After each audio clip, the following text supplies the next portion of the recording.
والفجر وليال عشر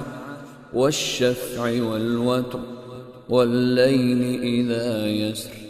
هل في ذلك قسم لذي حجر ألم تر كيف فعل ربك بعاد إرم ذات العماد التي لم يخلق مثلها في البلاد وثمود الذين جابوا الصخر بالواد وفرعون ذي الأوتاد الذين طغوا في البلاد فأكثروا فيها الفساد فصب عليهم ربك سوط عذاب إن ربك لبالمرصاد فأما الإنسان إذا ما ابتلاه ربه فأكرمه ونعمه فيقول ربي أكرمن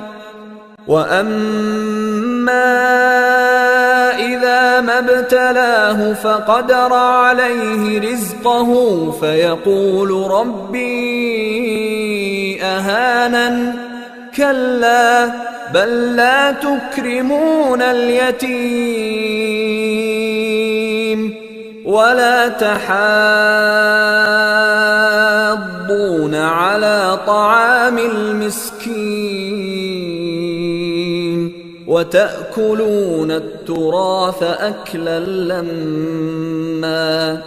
وتحبون المال حبا جما كلا إذا دكت الأرض دكا دكا وجاء ربك والملك صفا صفا وجيء يومئذ بجهنم يومئذ يتذكر الإنسان وأنى له الذكرى يقول يا ليتني قدمت لحياتي فيومئذ لا يعذب عذابه أحد ولا يوثق وثاقه أحد يا أيتها النفس المطمئنة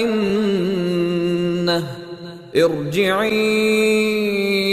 إلى ربك راضية مرضية